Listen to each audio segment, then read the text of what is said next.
দুঃসংবাদ, ভয়াবহ রকমের দুঃসংবাদ। যে সংবাদটা শোনার পরে আমি কিছুক্ষণ একদম স্তব্ধ হয়েছিলাম। ভারতের জনপ্রিয় অভিনেতা রাহুল অরুণোদয় বন্দ্যোপাধ্যায় নাফরার দেশে পাড়ি জমিয়েছেন।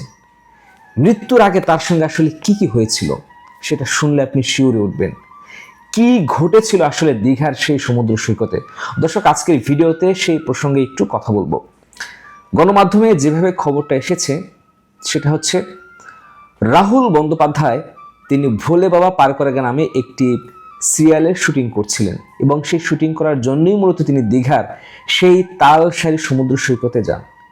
সকাল থেকে শুটিং শুরু হয়েছিল এবং বিকেলে শেষ হয়, এবং বিকেলে শেষ হওয়ার পরে তিনি মূলত সমুদ্রে আবারও একা একা নেমে যান। কিন্তু তিনি যখন সমুদ্রে নেমে যান তখন বালুতে তার পা আটকে যায়। অনেকেই সন্দেহ প্রকাশ করেছেন যে চোরা বালিতে মূলত তার পা আটকে গেছে, এবং এরপরে যখন ঢেউ আসে তিনি আসলে আর উপরে উঠতে পারেননি। এরপর ক্রমান্বয়ে তিনি তলিয়ে যেতে থাকেন। ওই সময় ঘটনাস্থলে উপস্থিত ছিলেন অভিনেত্রী শ্বেতা। তিনি গণমাধ্যমে যেটা বলেছেন, তিনি দেখছেন যে রাহুল নিচে ডুবে যাচ্ছে। তখন তিনি চিৎকার করে বলছেন যে রাহুলদা ডুবে যাচ্ছে, রাহুলদা ডুবে যাচ্ছে। এই চিৎকার শোনার পর আশপাশ থেকে অনেকেই ছুটে আসেন, তো রাহুলকে উদ্ধার করেন সেই পানি থেকে। এরপরে তাকে উদ্ধার করে দ্রুত গাড়িতে করে দীঘা মহকুমা যে হসপিটালটা, সেখানে তাকে নিয়ে যাওয়া হয়। এবং এই শুটিং ইউনিটের যিনি প্রোডাকশন ম্যানেজার চন্দ্রশেখর চক্রবর্তী, তিনি গণমাধ্যমে যে সাক্ষাৎকার দিয়েছেন সেখানে তিনি বলছেন তাকে উদ্ধার করার পরেও তিনি হাঁপাচ্ছিলেন, এবং টেকনিশিয়ান থেকে শুরু করে অনেকেই তাকে হাত বুলিয়ে দিচ্ছিলেন যে তার অবস্থার যাতে একটু উন্নতি হয়। কিন্তু ওই যে বলে যে মানুষের মৃত্যু যেভাবে লেখা থাকে সেটাই আসলে ঘটবে। রাহুলকে শেষ পর্যন্ত বাঁচানো যায়নি। এবং চন্দ্রশেখর চক্রবর্তী গণমাধ্যমে যেটা বলেছেন যে তার ধারণা ওই সময় তার হার্ট কাজ করেনি। হসপিটালে নিয়ে যাওয়া হয় এবং হসপিটালের ডক্টররা সন্ধ্যা 6টা নাগাদ তাকে মৃত ঘোষণা করে। দুঃখজনক, ভয়ঙ্কর দুঃখজনক একটা ঘটনা।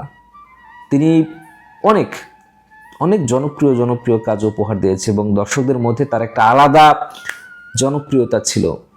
1983 সালের 16 অক্টোবর তিনি জন্মগ্রহণ করেন এবং 400-রও বেশি তিনি নাটকে অভিনয় করেছেন। শুধু নাটকে নয়, আপনাদের নিশ্চয়ই মনে আছে চিরদিনই তুমি যে আমার, সেই সিনেমাটার কথা দর্শক প্রিয়তা পেয়েছিল কিন্তু এপার বাংলায় ওপার বাংলায়। পরাণ যায় জ্বলিয়ারে থেকে শুরু করে অনেক দর্শক নন্দিত সিনেমা তিনি উপহার দিয়েছেন।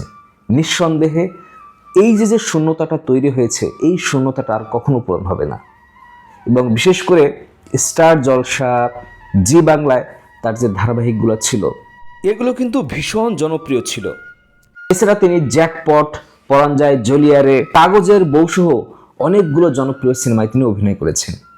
রাহুলের এই মৃত্যুটা কি বলবো, মানে এক প্রকার আমি ভাষা হারিয়ে ফেলেছি। আমিও তার বেশ কিছু কাজ দেখেছি। তিনি দুর্দান্ত একটা অভিনেতা ছিলেন। অভিনেতারা কখনো মরে না, কিন্তু তিনি আসলে যেভাবে চলে গেলেন অনাকাঙ্ক্ষিতভাবে, বয়স মাত্র 43। তিনি যদি বেঁচে থাকতেন আরও অনেক কিছু উপহার দিতেন ফিল্ম ইন্ডাস্ট্রিকে, এই বিনোদন অঙ্গনকে। নিঃসন্দেহে তাকে তার ভক্তরা, শুভাকাঙ্ক্ষীরা মিস করবে। ওপারে ভালো থাকবেন রাহুল।